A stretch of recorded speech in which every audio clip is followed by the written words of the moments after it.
Well, welcome back to the channel, the Model Building Corner. I'm Joe.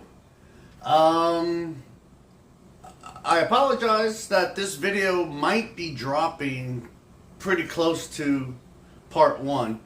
I uploaded that thing yesterday, Saturday afternoon, and it would not upload.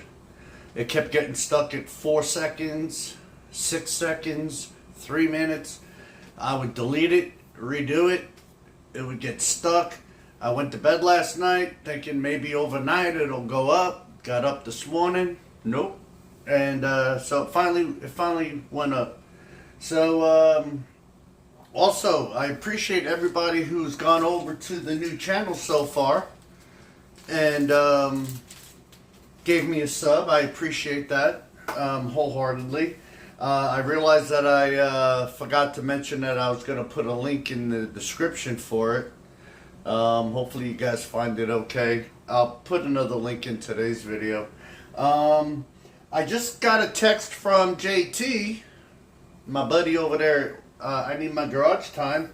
Said that there's an issue with this kit that you have to relocate the rear end or something like that. So let's see what we're going to work on next. No, just kidding. We're going to work on this car. We'll address that issue when we get to it. And he said something about you got to relocate the rear end. All that molded in stuff, who knows?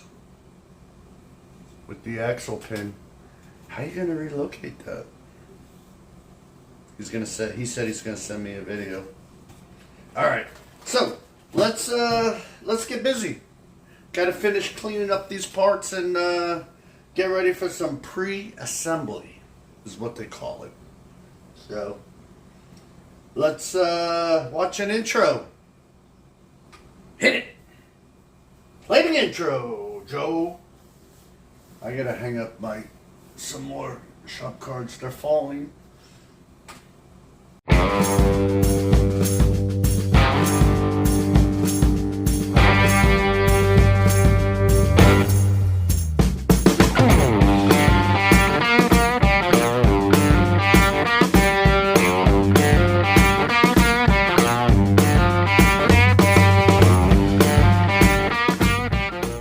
Alright, so I just watched the beginning part of JT's video that he sent me, and so I want to take a look at this and see what we got going on here. Anyway, so I put the interior tub in. I put the floor pan in. He was showing that you do have these alignment pins right here, which one of mine is missing. And so when the front end is all aligned, you get to the back end and look at that. That is ridiculous. How the heck can a model company release something so bad? All right, I don't want to really get too far ahead of myself given the topic of this video, but I did definitely want to check this out. Now, if you notice in here, the interior tub looks like it used to have those holes, the hooks on there that would fit, it looks like it used to be some pins here as well that would locate that in the proper spot. And so then once you put the chassis on, all right, if you put it in the spot, and I don't mean to contradict JT because this could not work, this may not work either. But if you put the front locating pin where it's designed to go, not only is the rear off, I'll do it with this side. Not only is the rear off, see they're way too forward, but technically look at the front. The front it looks like it's off as well. So if you were to do that, so what I noticed was, what if you took the chassis, got rid of the pin, and mounted the chassis a little bit forward? I'm sorry, a little bit backwards, a little further back. Now you got this in the center, and these are in the center. It's going to be a matter of, does the bumper go on? Let's check. Holding this in place. Absolutely not. So JT is correct. I am wrong as usual. So that's not going to work. That would have been a nice quick fix. Just then the second thing would have been how the engine locates with the firewall. So back to JT's plan. We're going to have to basically just drill a new hole and never let anybody look underneath, because the axle pin is going to not be where it's supposed to be. And then also, this is also way too long. So, but we'll address that issue when it comes. He brought it to my attention. I wanted to look at it. So, now back to our regularly scheduled video.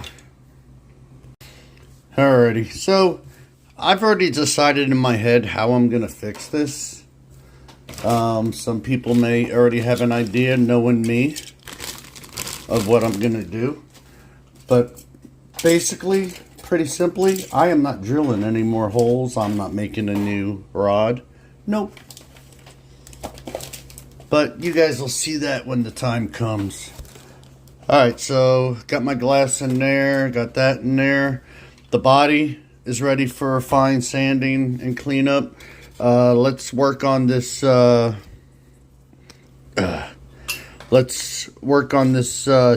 Okay, so there's really not much to do on the tub, but we do have some flashing on there. So that's just, I would normally do flashing, but as far as mold lines and stuff like that, you know, I'd never even considered it until I started watching videos and seeing other guys' techniques, and it's really made me a better modeler. Again, I am not a show quality builder. I just love to build cars and put them on my shelf for me to enjoy. The chassis, same thing. We've got a lot of flash. Scrape that right off of there.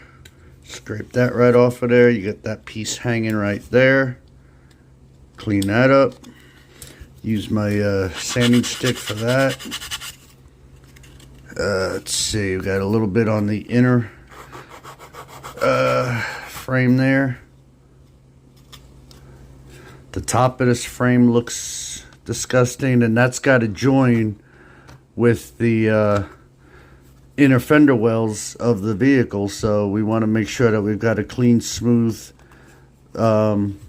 surface for those to match perfectly. Scrape that a little bit, and we got some right here, right there. Let's clean this up.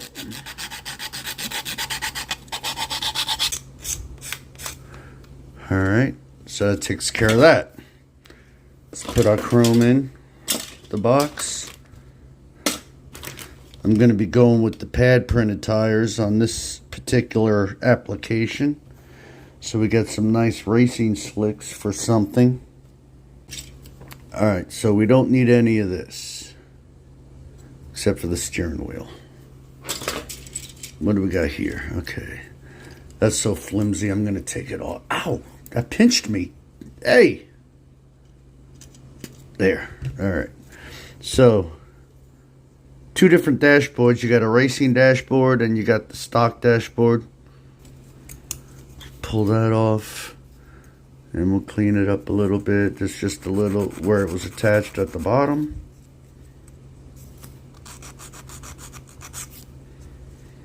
But other than that, she's clean.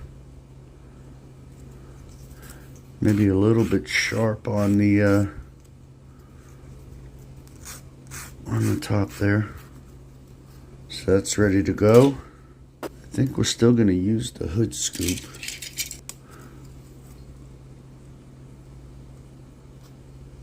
Alright.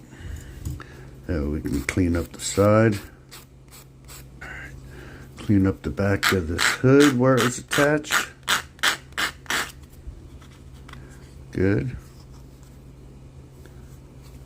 Other than that, the hood is nice and clean. This is going to go on there like that. Okay, so those parts are ready. Alright, here's some seats. Let's yank those off. Let's test fit this into the interior tub, which looks like crap.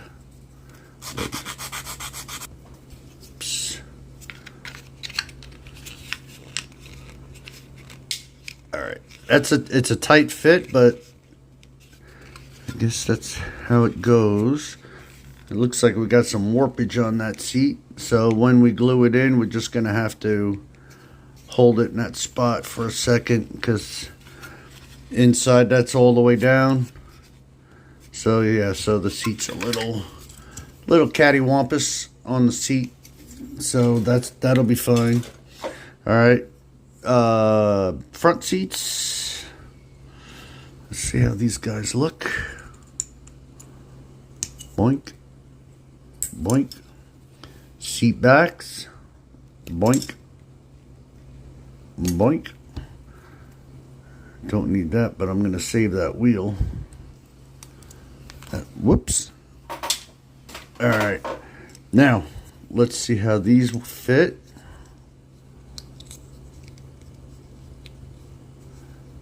Cruddy look, for sure. But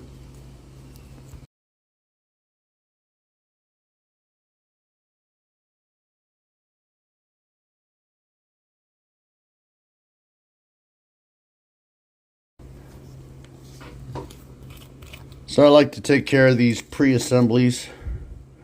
We'll throw some glue in there. Throw the seat back on.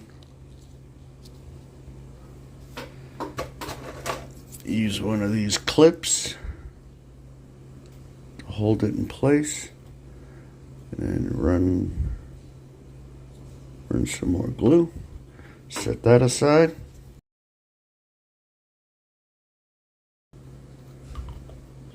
Set that aside. Seats are ready. Alright, so our exhaust, okay? Cute little stock exhaust. This is one of the ones that I always forget.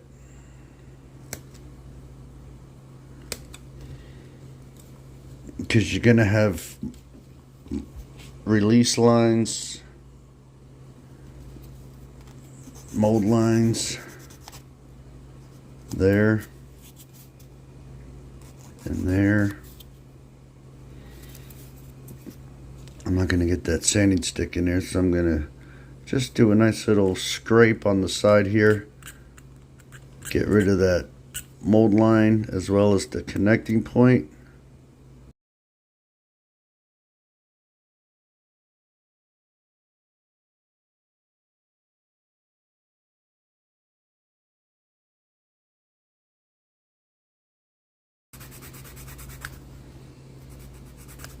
All right.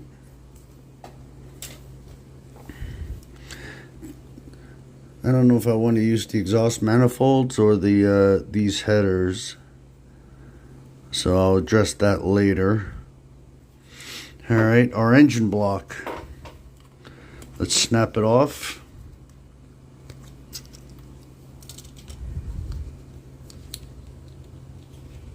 And test fit it. And now we clean it up.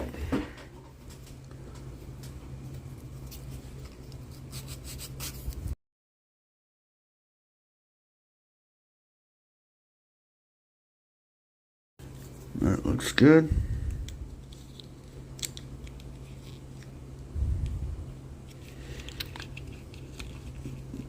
Glue these together.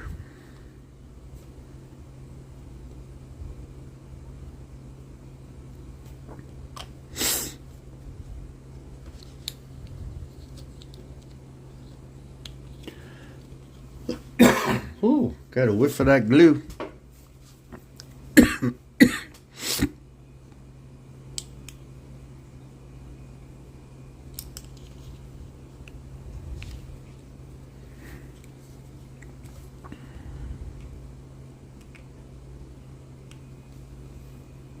Okay.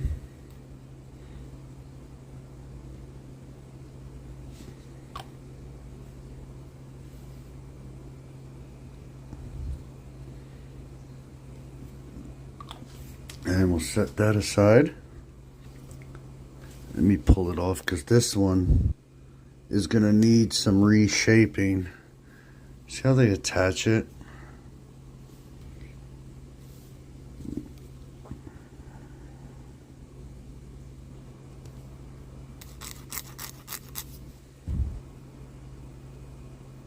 Still way longer than the rest. Let me take another little bite out of it. It was attached like solid. There was no connecting point.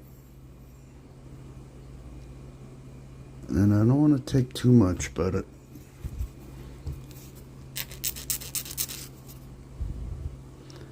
alright, that'll pass. Alright, now we could build up the rest of our engine so that we could paint it. And we will go through, and that's still kind of wet there. We'll clean this up a little bit more later. Grab our heads.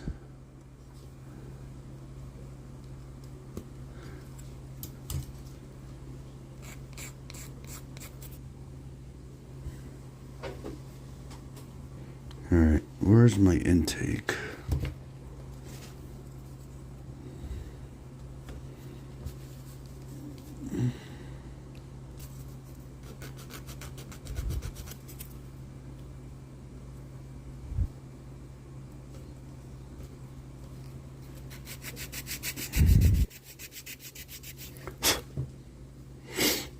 These heads have no locating pins whatsoever. They're marked in the on the block, but on the part they're just solid. And I've double checked the instructions several times, and they definitely go solid side like that. You would think that they would go like this.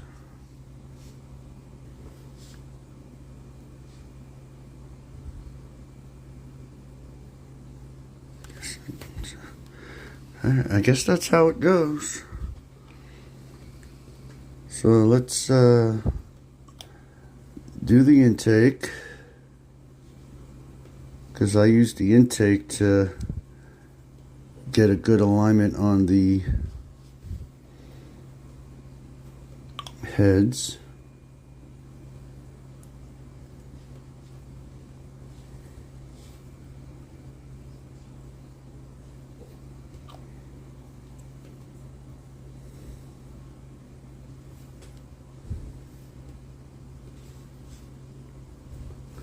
We can do our timing cover.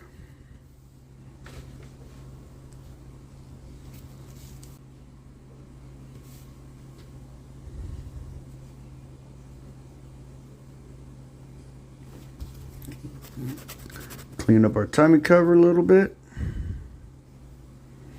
See how she looks. What is that? Oh, missed a piece of flash. All right.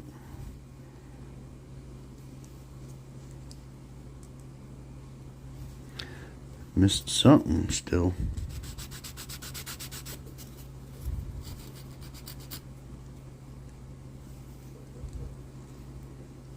All right, now she fits. So we'll throw some glue. Whoops. Throw some glue on that. Drop her in. All right.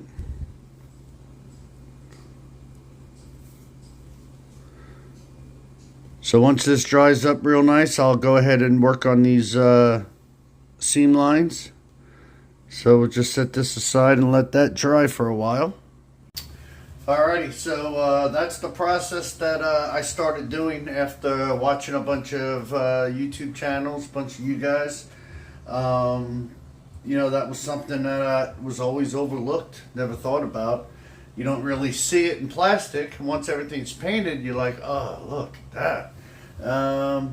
But then you still never address it, but I tried to now. So this engine took a long time to figure out, let me tell you. The heads on this thing are wacky. I mean, if you actually do it exactly the way the picture shows, then it's fine. But I was questioning it because it just didn't look right. But other than that, I am going to put a link in the description if you guys want to go check out that cooking video. Again, like I said, I might start adding some more videos to that. I'm not sure yet. We'll see how it goes.